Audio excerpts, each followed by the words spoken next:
izhad fid dunya yuhibbukallah. Asyhadu an la ilaha illallah, asyhadu anna Muhammadan abduhu wa rasulullah, wa salli wa sallim barik alaihi. Ma ba'du, Allahumma akhrij min qulubina hubbad dunya, Allahumma akhrij min qulubina hubba ma siwak, wamla' qulubana bi asma'ika wa sifatika wa bi hubbika wa hubbi habibika al-Mustafa, amin ya rabbal alamin. Baik, kita masuk kitab Tabaqat As-Sufiyah yang ditulis oleh Al-Hafiz Al-Arif Billah Abu Abdurrahman As-Sulami, ahli hadis, hafiz sunnah, yang memahami rahasia sunnah dan kemudian menjadi seorang sufi pada saat yang sama. Beliau murid dari Imam Daruqutni dan juga guru daripada Imam Kushairi Al-Baihaqi, ya, itu murid-muridnya Al-Hakim, itu murid-muridnya semua, dan itu semua ahli hadis, sufi, dan menjadi silsilah kita dalam ilmu hadis dan ilmu tariqah. Sekarang kita masuk kepada tabaqat generasi, masih generasi awal, Imam Ibrahim ibn Adham. Ibrahim ibn Adham, pangeran, ini Raden ya. Tapi ini bukan Raden-Radenan, ini Raden beneran.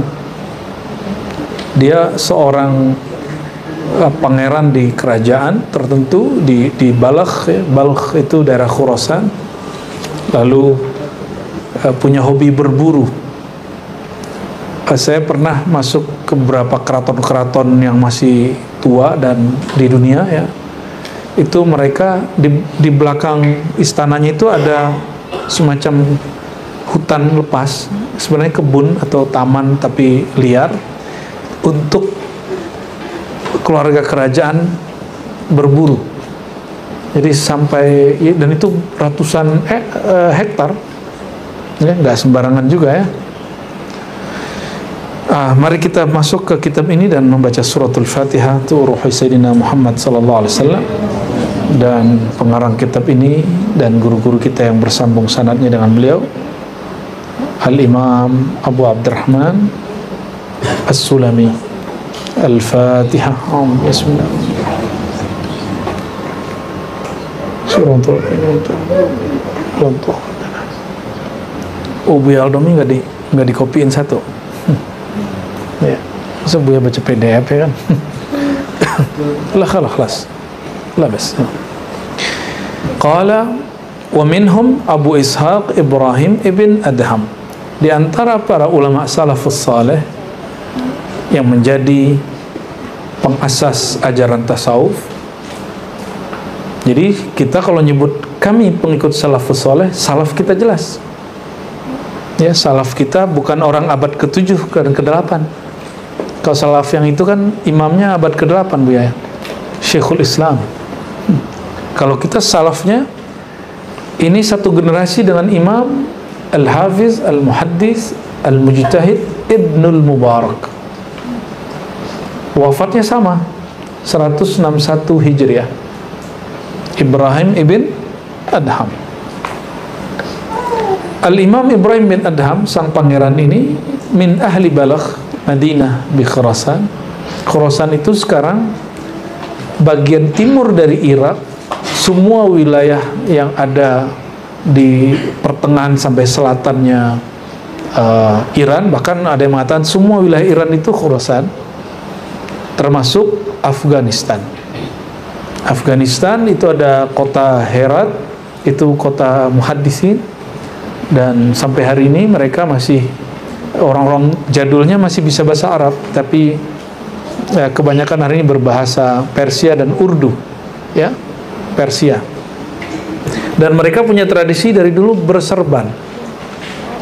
Coba perhatikan, ini hadis, saya loncat sedikit. An Ibn Abbas, jadi beliau Ibrahim bin Adham meriwayatkan hadis. Kana anna Nabi SAW yasjud ala qauril imamah. Nabi itu sujud dengan apa? Itu putaran itu, lilitannya, lilitan imamahnya. Serban yang ada di kepala itu imamah. Kalau yang di sini ini bukan serban, sebenarnya namanya rida. ya, tapi orang Indonesia ini menyebut serban juga. Imamah ini yang di kepala, ini yang biasa dipakai oleh para Arab maklum di ribat setiap hari Jumat. Itu sunnah, itu sunnah, ya. Ini bukan sunnah diamalkan berpahala tinggalkan apa enggak. Ini sunnah maksudnya tradisi kenabian sallallahu alaihi wasallam, ya.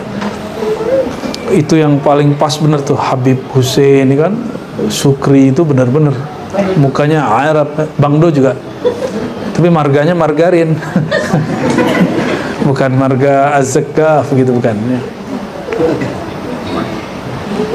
Itu kalau mau nyatat nasabnya ke ini, ke itu tuh Bang Iskandar. Ya, ya. Arabitah Suwekiyah RS, ente lah tuh imamnya tuh. Khair, ya. Nah, kita kembali ke atas sedikit. Kana min abna'il muluk wal mayasir wa kharaja lis-sayd fahutifa bihi fahatafa bihi hatifun ayqazahu min ghaflatih. Beliau ini suka berburu. Pangeran-pangeran tuh kalau nonton film apa? Kolosal kerajaan baik timur ataupun barat itu sama.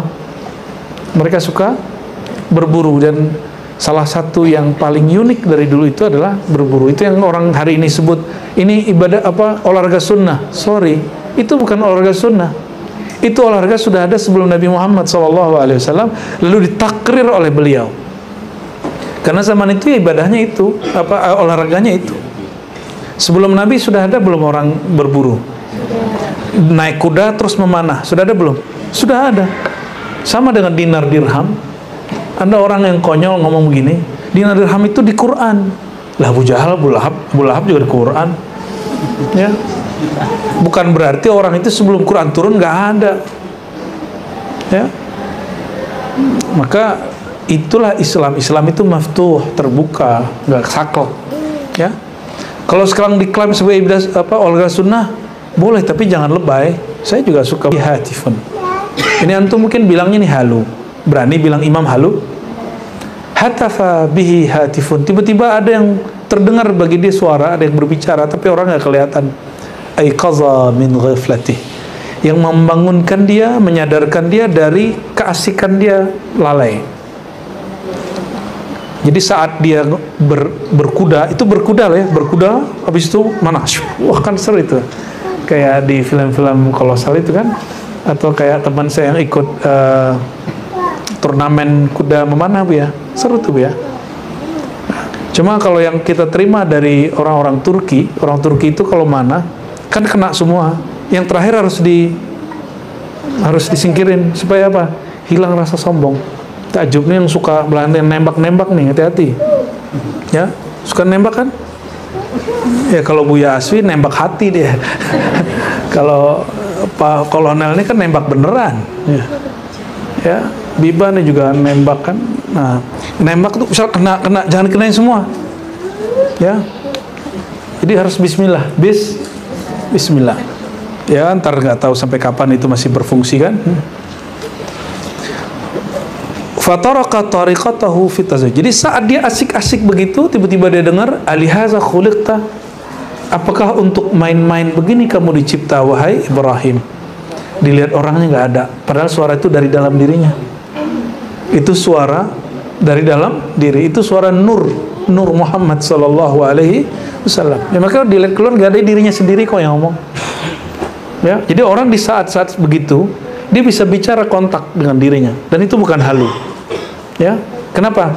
Sayyiduna Muhammad SAW mengajarkan istafti qalbak, dialoglah, mintalah fatwa, petuah ke dalam dirimu yang terdalam. Betul nggak? Karena qalbu itu tempat Allah memandang. Maka di mana Allah memandang, minta jawaban di situ. Nanti itu jawabannya dari Allah Subhanahu wa Ta'ala. Ya. Wa man istafta qalbahu la yakhaf wa la yahzan. Nah, ini dari kami ya.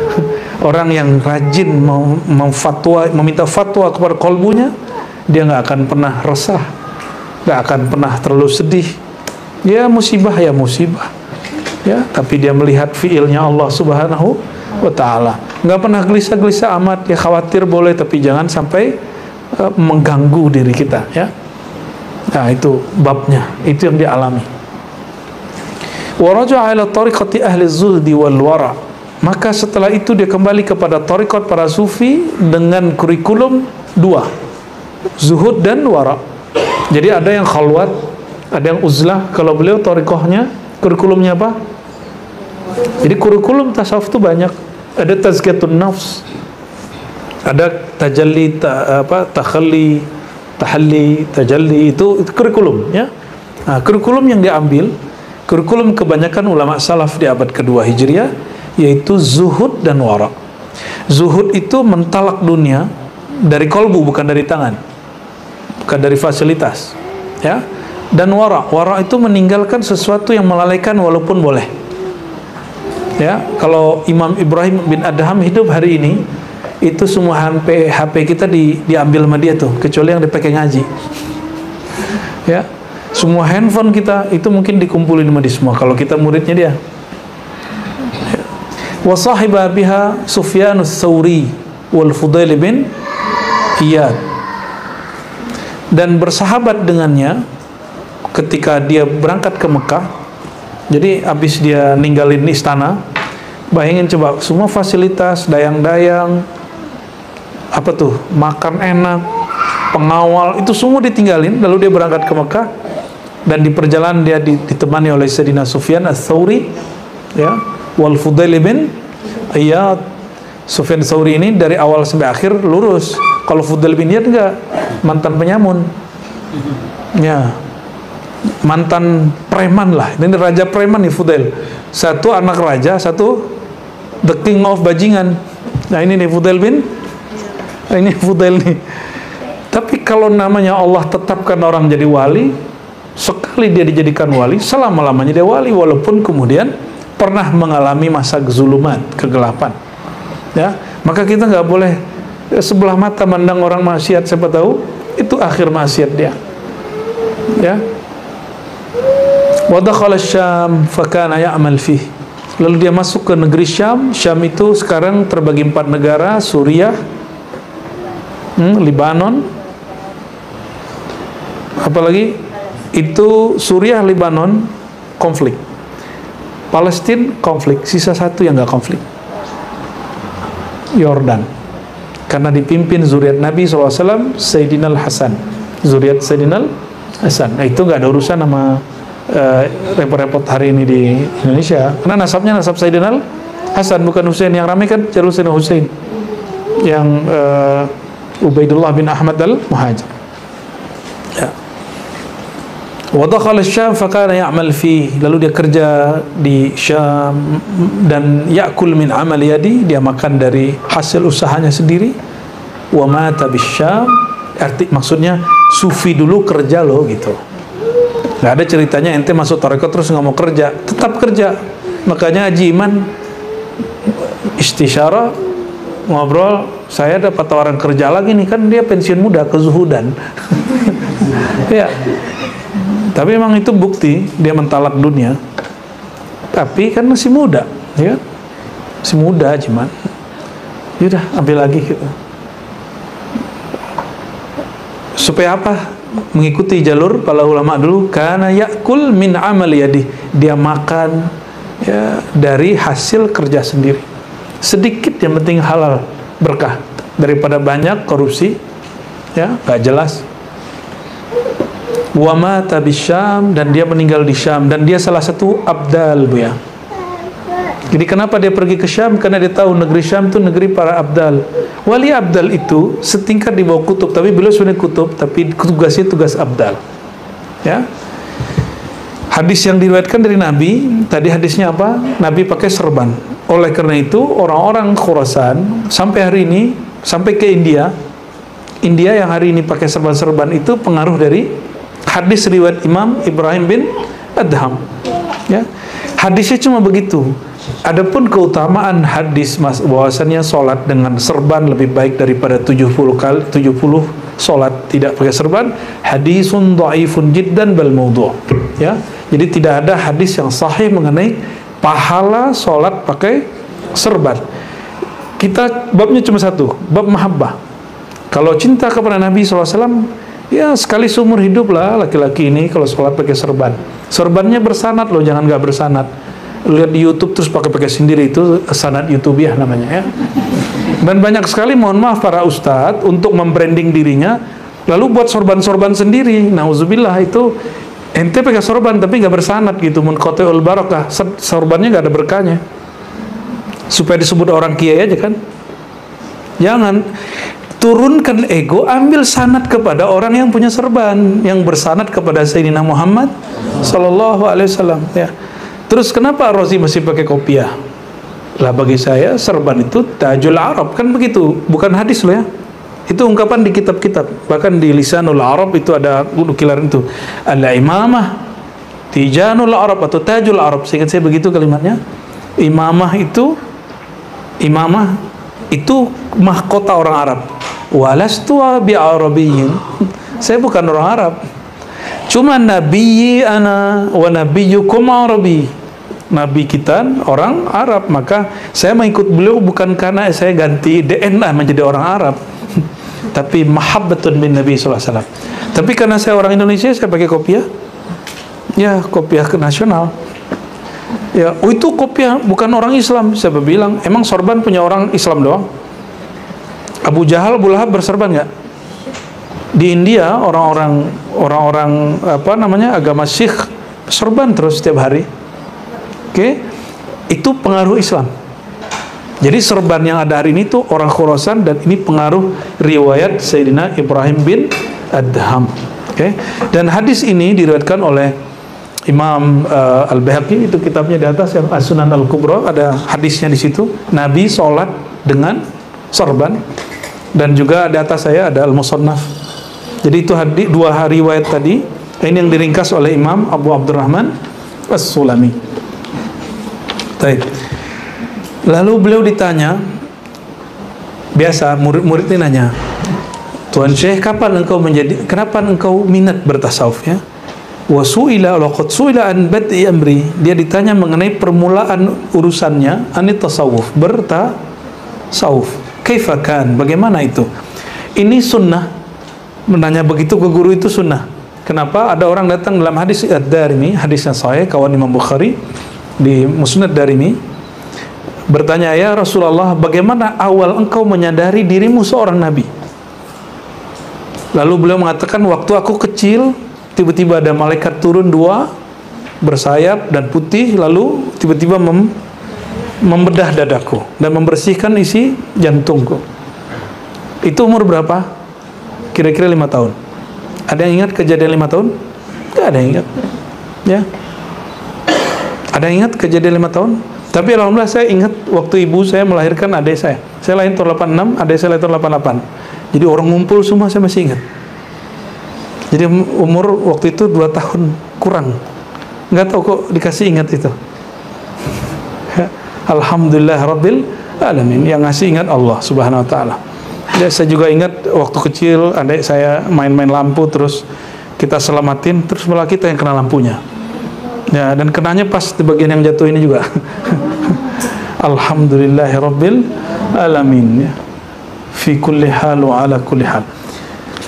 Lalu beliau mengatakan, tatkala aku, ya, kana abi min muluki Khurasan, aku seorang pangeran ya, wa kuntu syaban, seorang pemuda, faraktu ila sayd, berburu, mengendarai kuda, fa kharajtu yawman ala dabatin li wa ma'ikal. Bayangin coba, orang dulu kalau berburu itu dia ada kudanya, terus dia punya anjing pelacak. Wah, ngeri kan? Mahal itu. Anjing pelacak harganya berapa? Itu boleh loh melihara itu ya, kalau dia seorang pemburu ya.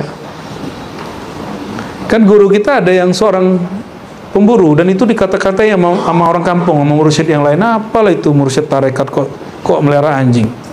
Saya bela, dalam hadis boleh melihara anjing untuk 2 hal: menjaga rumah, perkerangan, jaga kebun maksudnya.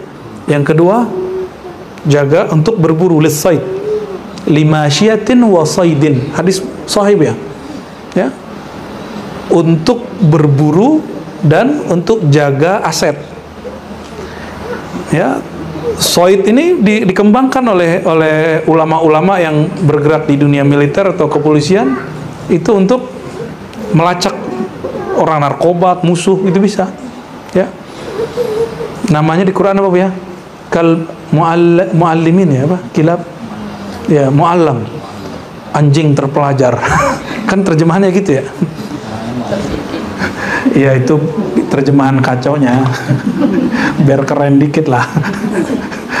Ya, anjing terlatih maksudnya. Fakharajtu yawman ala dabatin li wa ma'ikal.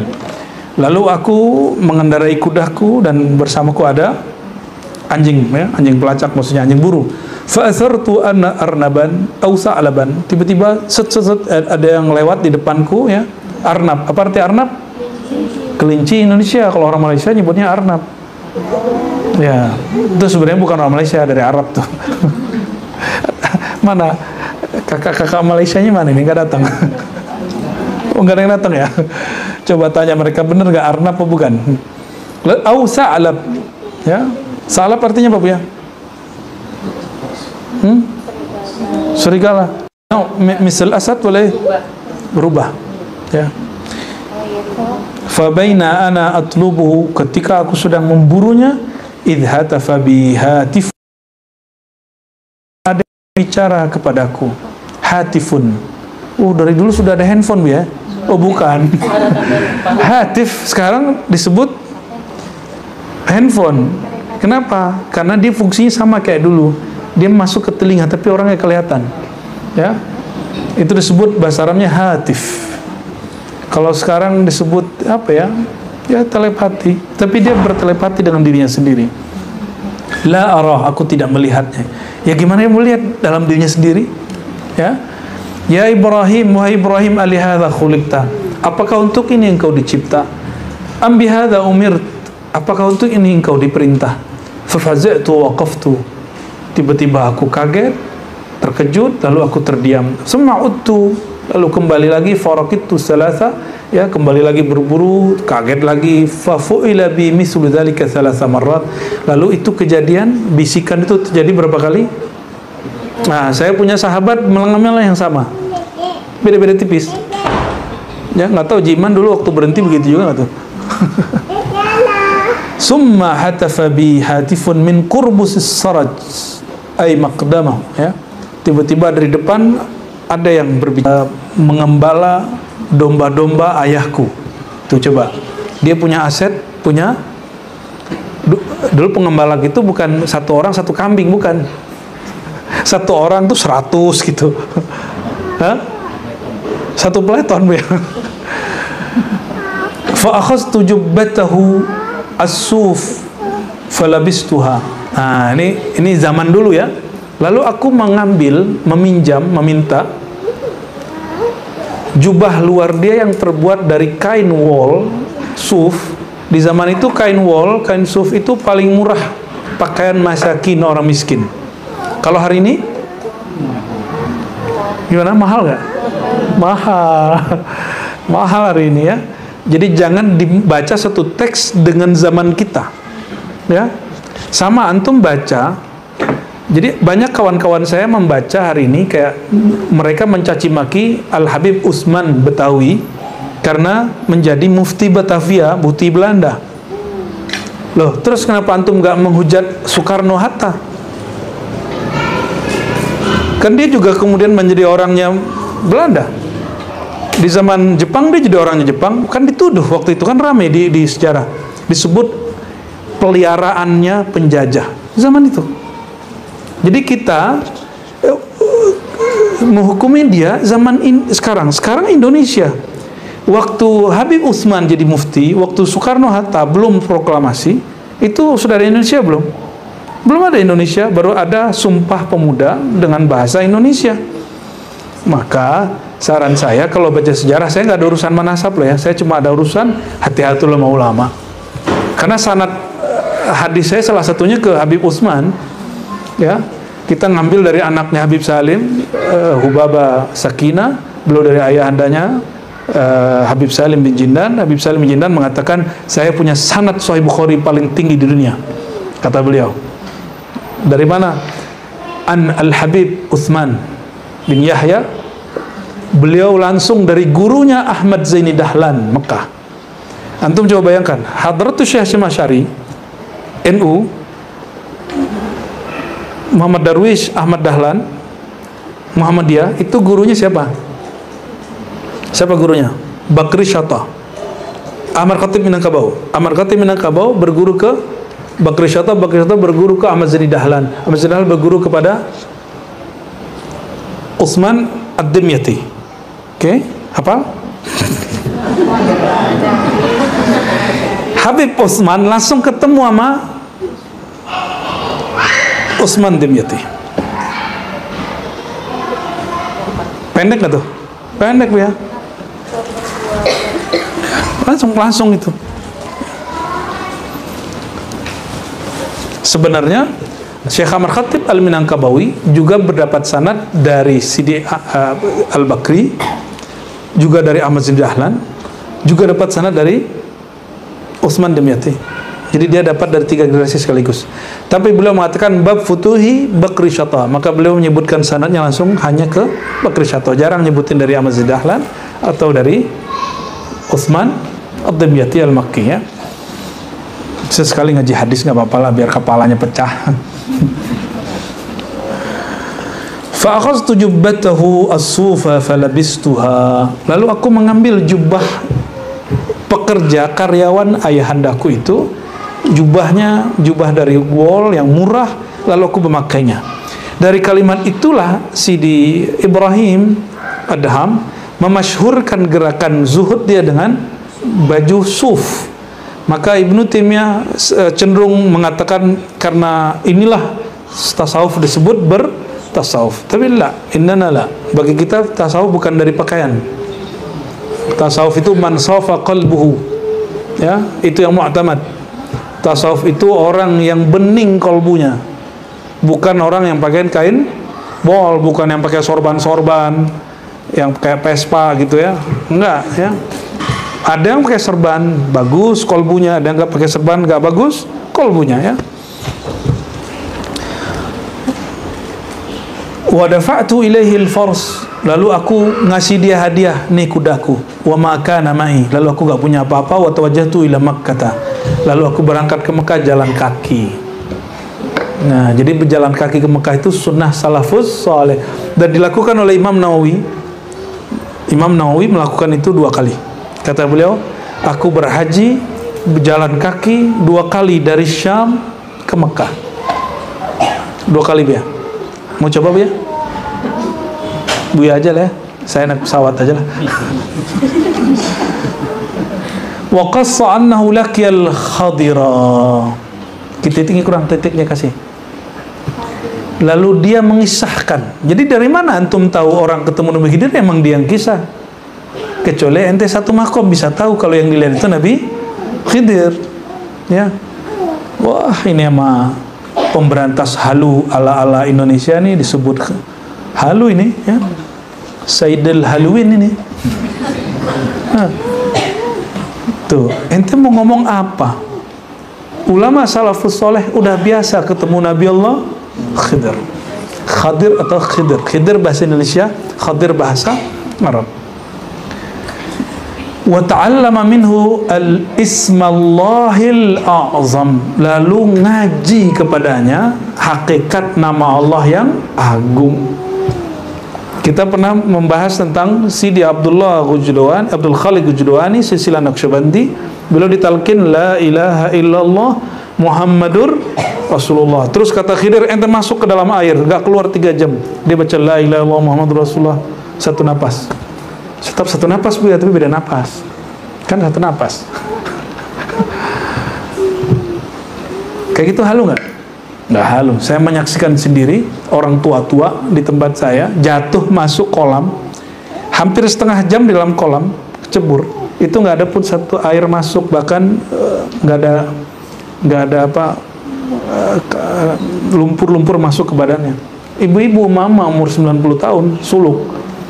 Ya biasa kita suruh, kamu jangan lewat situ nek, lewat dari situ sampingnya kolam itu kolam tua ya, kolam umurnya sama dengan umur surau itu, keprosok Keprosok masuk. Jemur pakaian, Bu ya. Iya, terus tiba-tiba ada yang lewat salah satu jamaah. Ini Umi lagi suluk waktu itu. Barengan. Dan gak ada masalah.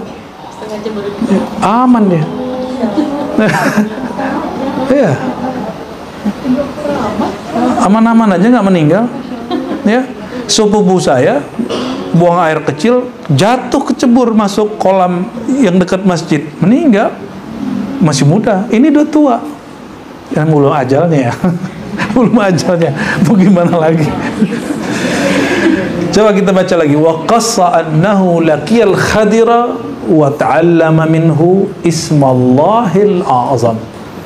Dia mengisahkan tentang dirinya. Kan tadi muridnya nanya, kapan engkau mulai bertasawuf?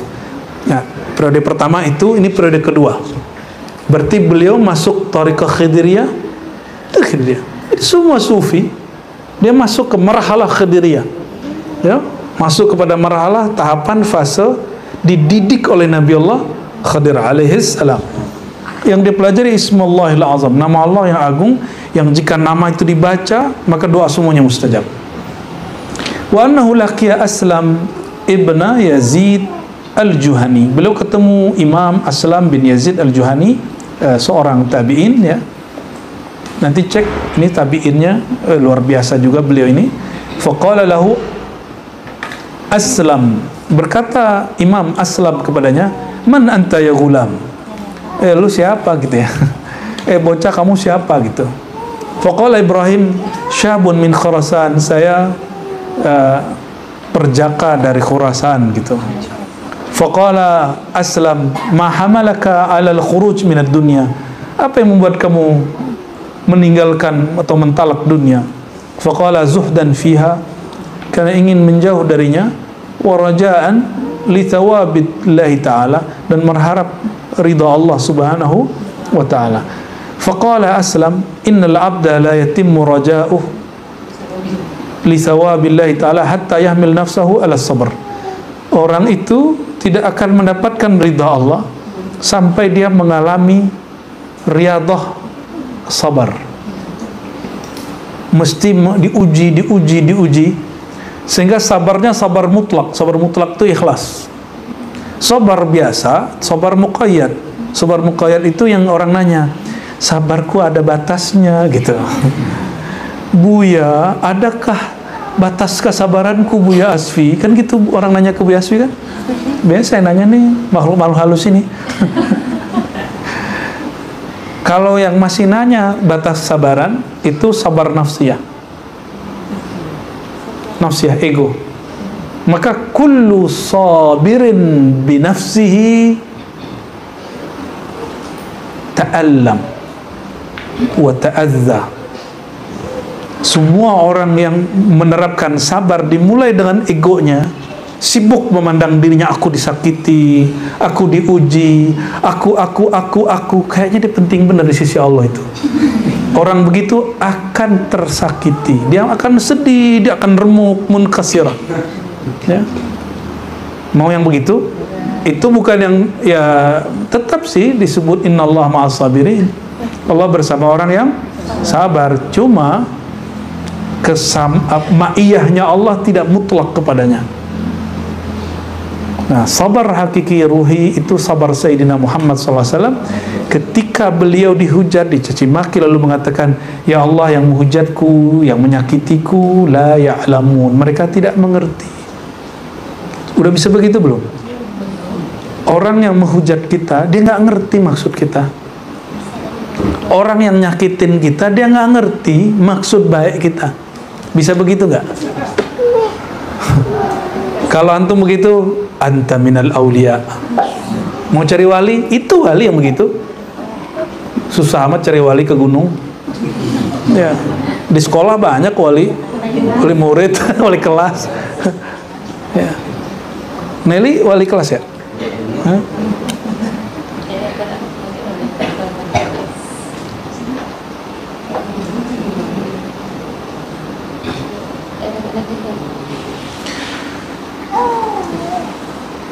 Wa inna adna manazil sabar, serendah-rendahnya sabar ayyurawwidal abdu nafsahu ala ihtimali makarihil anfus, bahwa seseorang bertahan mengaduk-aduk keegoannya untuk menanggung makarih al-anfus, sesuatu yang nggak disukai oleh hawa nafsunya. Contoh nih, kalau dihujat orang, nafsu pengennya apa? Hujat balik. Coba di yurawwid nafsahu, coba dilatih dirinya nggak begitu, ya. Kalau kita direndahkan orang, kita ingin balas nyomonginnya, begitu nggak? Itu hati-hati, jangan dibalas, ya. Apalagi ini yang paling rendah ini, ngantuk malam-malam, tapi udah tahajud nih jam 3 nih, ngantuknya dilawan, itu paling rendah itu. Udah ngerasa wali ya? Belum, masih jauh.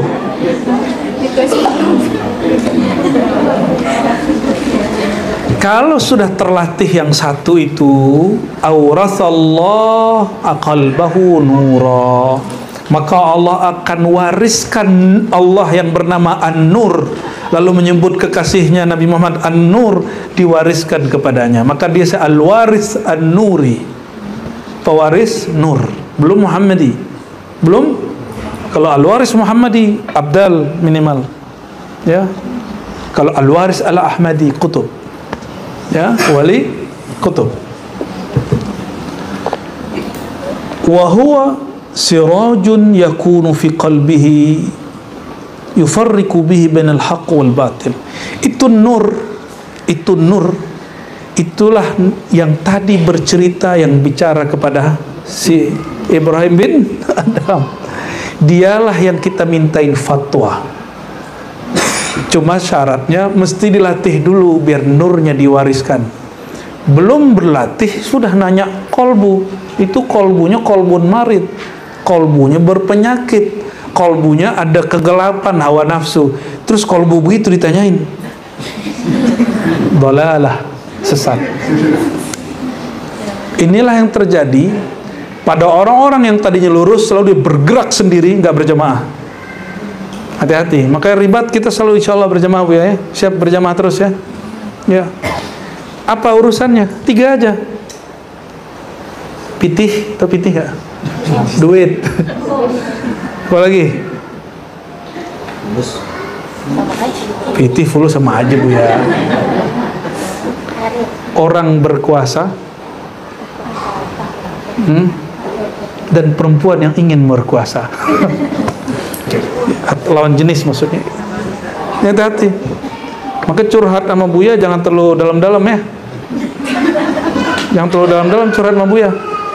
Nih kan saya nggak tahu nih kalian curhat apa ke Buya Asfi, kan, Buya Aldomi. Harus digaris. Harus digaris. Karena kalau terlalu masuk, nanti kalian jatuh cinta sama Buya. Yang repot Buya Asfi nggak cinta sama kalian.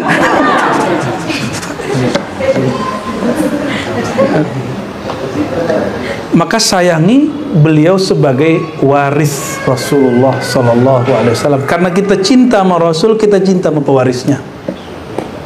Maka itu cinta al-hub an-nurani. Itu cinta yang bermula dari cahaya. Ya, ya digeser dikit ya bisa, tapi harus pakai akad. Itu yang kita sebut tadi, ya. Jangan pakai akad-akad batin, nggak bisa. Ya.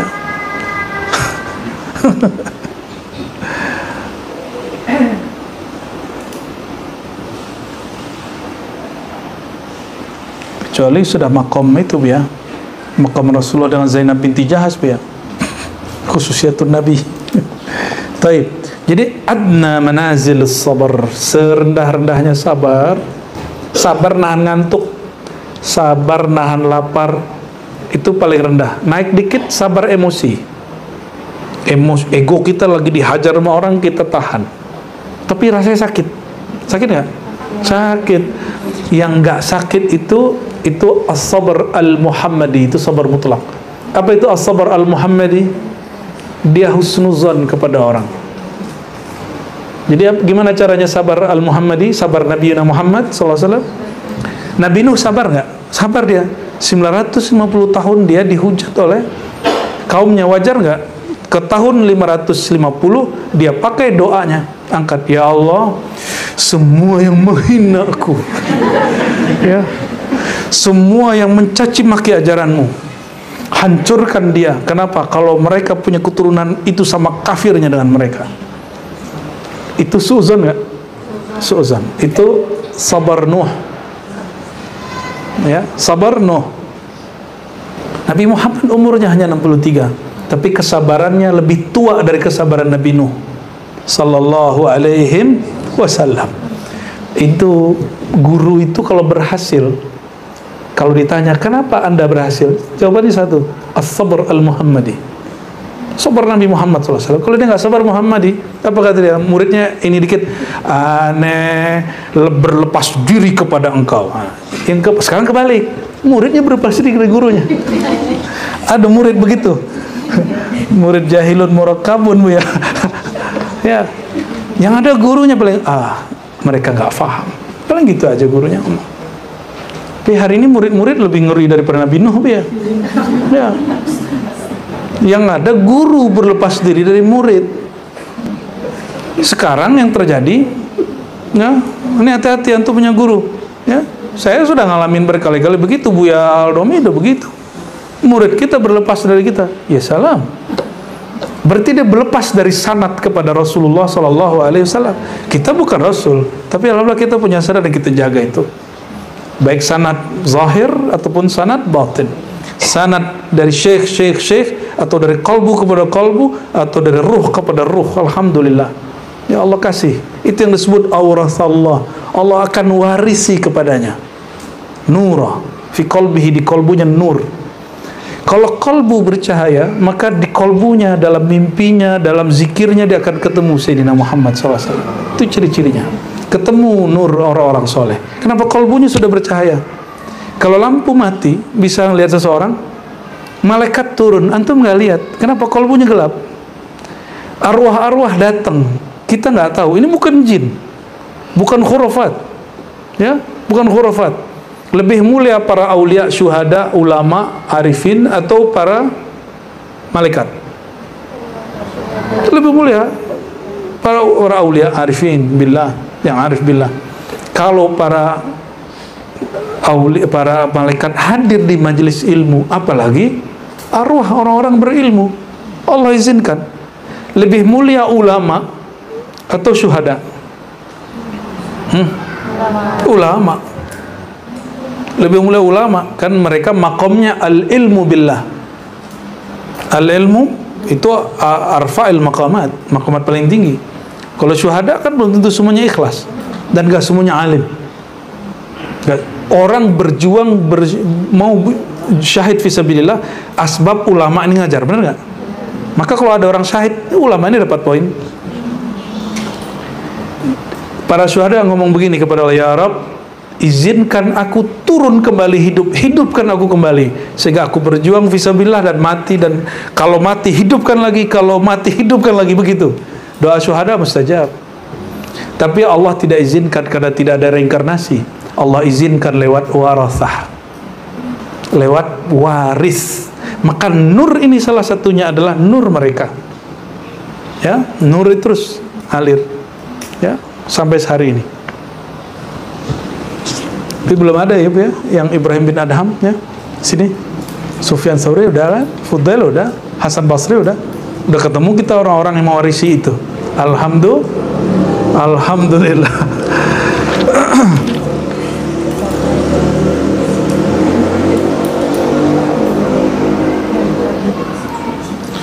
Wa huwa sirat, nur itulah lampu pelita yang Allah letakkan di kolbu. Dialah yang membedakan mana hak, mana yang batil, mana yang nasikh, mana yang mutasyabih. Apa maknanya nih, Bu ya? Jadi ada orang nggak ngaji kepada syekh, tapi nur itu membuat dia ngerti ilmu syariat. Di antaranya Ibrahim bin Adham, dia ngaji ke ulama, tapi dia lebih banyak diajarkan secara ladunia. Sidi Ali Al-Khawas yang dia baca, ya, gurunya, ya, guru langsung beliau nggak bisa baca kitab orang Mesir, tapi ketika dibaca usul fikih sama dengan ahli usul. Dia berfatwa sama dengan ahli fatwa, padahal dia nggak pernah ngaji seperti mereka. Kenapa? Nur ini. Ini yang disebut metodologi ilmu para wali. Ya. Summa qala lahu Aslam, ya gulam. Lalu Aslam berkata lagi, iyyaka idza sahibtal akhyar aw hadastal abrar an tubghidahum alaik. Nah, ini adab ketemu orang soleh, guru-guru mulia. Wahai Ananda, kira-kira gitu. Hati-hatilah engkau jika bersahabat atau berjumpa dengan orang-orang soleh, akhyar dan abrar. Antubghidahum, engkau menyinggung hati mereka lalu mereka marah. Hati. Fa inna Allah yaghdibu li ghadabihim wa yarda li ridahum. Karena Allah murka dengan marah mereka dan Allah ridha asbab mereka ridha. Kenapa? Man hum mahal tajalliyat rabbaniyah. Mereka adalah tempat Allah memantulkan nama-nama dan sifatnya. Nyinggung dia, nyinggung aku. Itu maksud hadis qudsi, man 'adali waliyan faqad adzantuhu bil harb. Siapa yang menyakiti kekasihku, aku nyatakan perang kepadanya. Karena Allah Maha Zahir, maka orangnya akan terserang secara zahir. Allah itu juga Maha Batin. Allah akan hancurkan dia dari batinnya sendiri. Ya, hati-hati, jangan sakitin wali Allah. Ada yang nyakitin Syekh Abdul Qadir Jilani, itu 2 orang, ya. Yang ketiga nggak menyakiti, tapi 2 orang nyakitin. 1 mati kafir, 2 mati dalam keadaan tenggelam. Yang ketiga dia beradab, dia selamat. Begitu juga Syekh Abdul Qadir itu dulu datang bertiga kepada seorang wali kutub, kejadiannya sama. Hanya beliau yang beradab, yang 2 enggak. Karena itu tahqiq qaulihi tabaraka wa taala, man 'ada li waliyan faqad adzantuhu bil harb. Itu penjelasan daripada hadis qudsi, siapa yang menyakiti kekasihku, aku nyatakan perang kepadanya. Ya, hati-hati, ya. Nafsu itu tentara Allah, hati-hati. Hawa nafsu, seksual, itu tentara Allah. Nyakitin wali, antum nanti punya syahwat gak bisa ditanggung. Nyakitin wali, nanti antum punya syahwat, nanti mengalami penyimpangan seksual. Itu kalau batin. Hati. Ya. Maka daripada ketemu menyakiti, mending ketemu jauh. Ya. Tapi kalau beliau buat taklim, ngaji, datang, tapi jangan terlalu banyak bersentuhan. Ya, kenapa? Khawatir nughbiduhum, kita membuat mereka marah. Ya, hati-hati.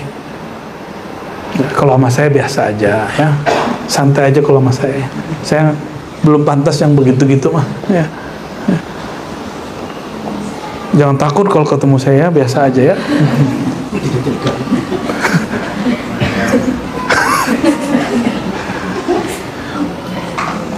Wadzalika limadza, kenapa? Wadzalika karena annal hukama humul ulama. Hukama itu di zaman itu gelar arifin, Bu, ya.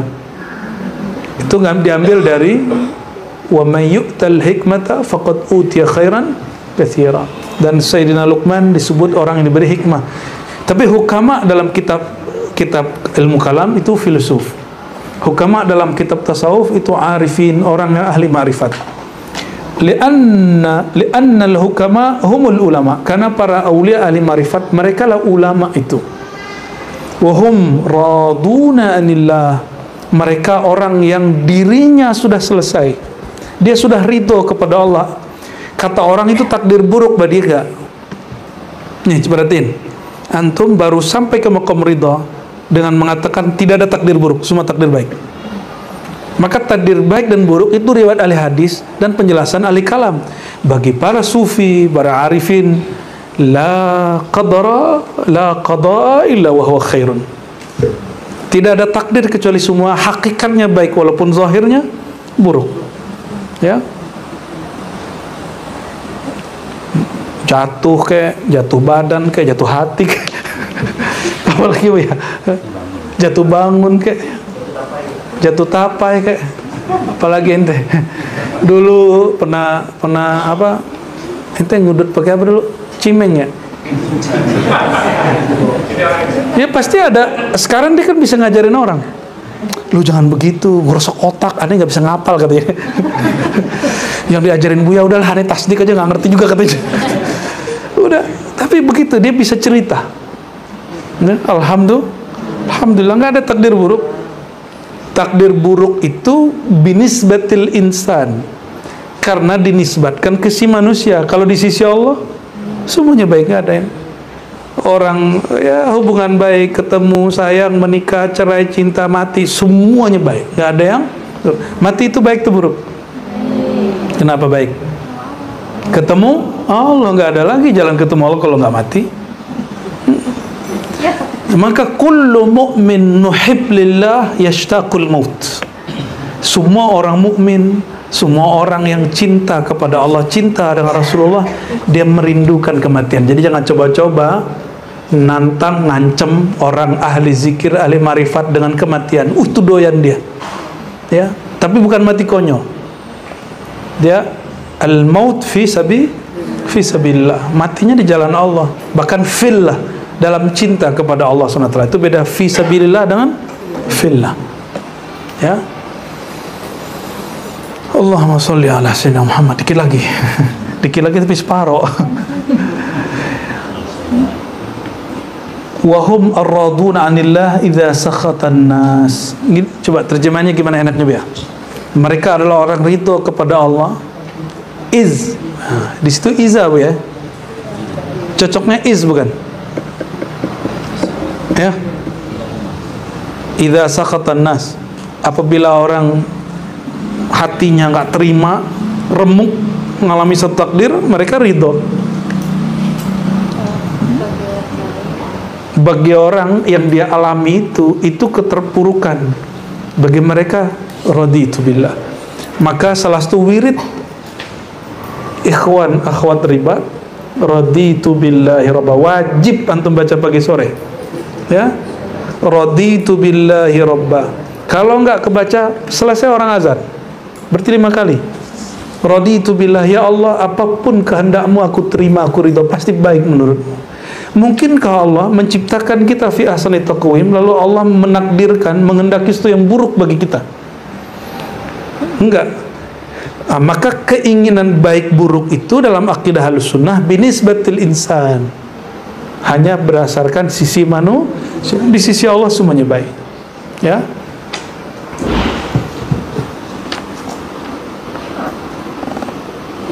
Wahum julasa'ullah ghadan ba'dan nabiyyin wasiddiqin. Mereka itu nanti adalah orang yang bermujalasah, duduk di majelis hadrahnya Allah Ta'ala setelah safnya para nabi dan siddiqin. Jadi Allah itu nanti bahkan dari sekarang itu ada jalsahnya, ada majlisnya, Bu ya, dari sekarang. Ya. Dan mereka sudah sampai ke makom itu, ya. Dan nanti dizahirkan di akhirat. Summa qala lahu aslam, dan berkata aslam kepadanya, iyyaka wal bukhul, jangan pelit.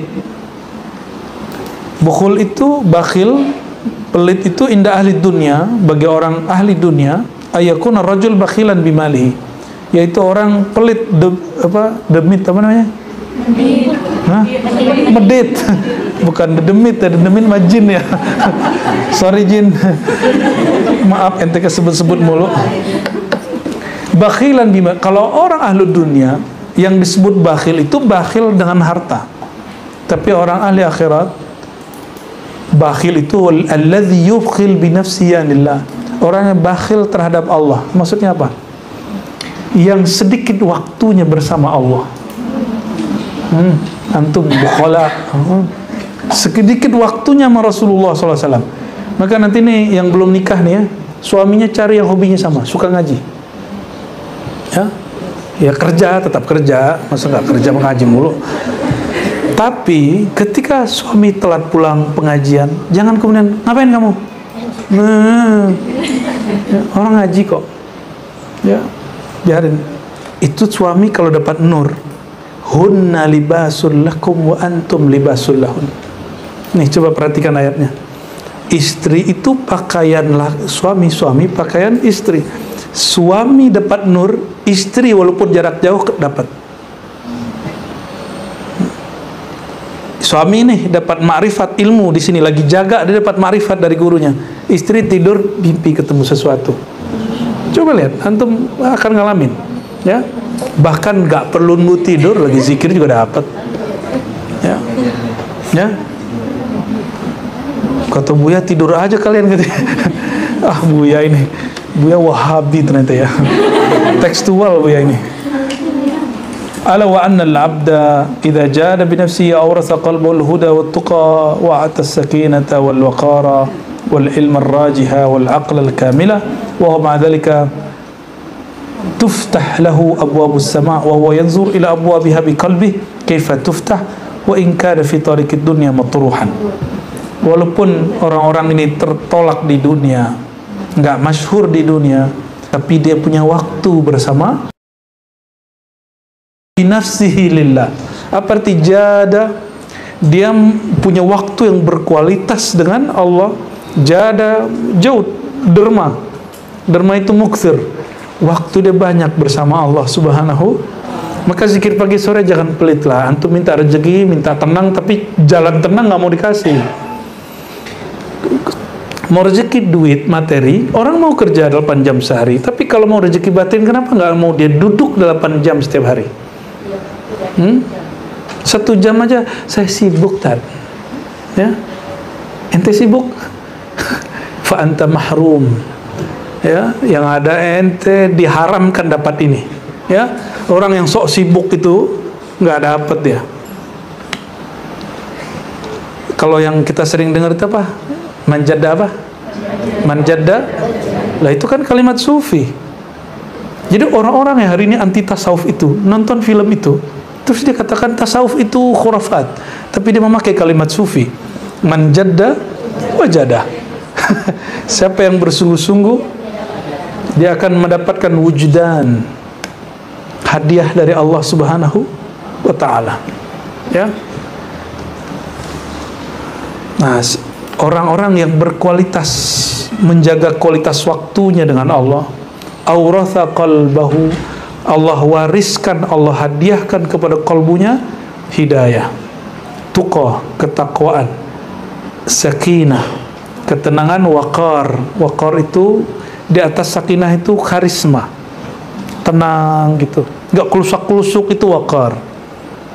Ya, jadi, siapa yang tidak kelusak-kelusuk? Orang yang dia punya waktu, time berkualitas sama Allah.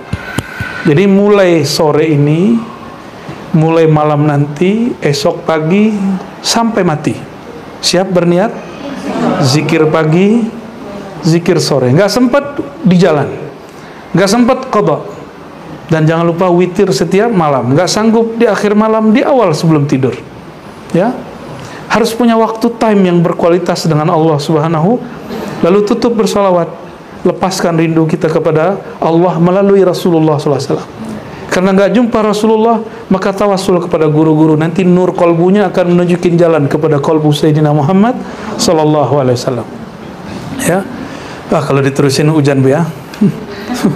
Cukup dulu ya. Allahumma sholli ala Muhammad wa ala sallam. Ya, cukup dulu ya. Allahumma salli wa sallim wa barik ala Sayyidina Muhammad sallallahu alaihi wasallam. Lanjut apa? Cukup? Lanjut kitab Mukhtasar? Atau naktafi biha?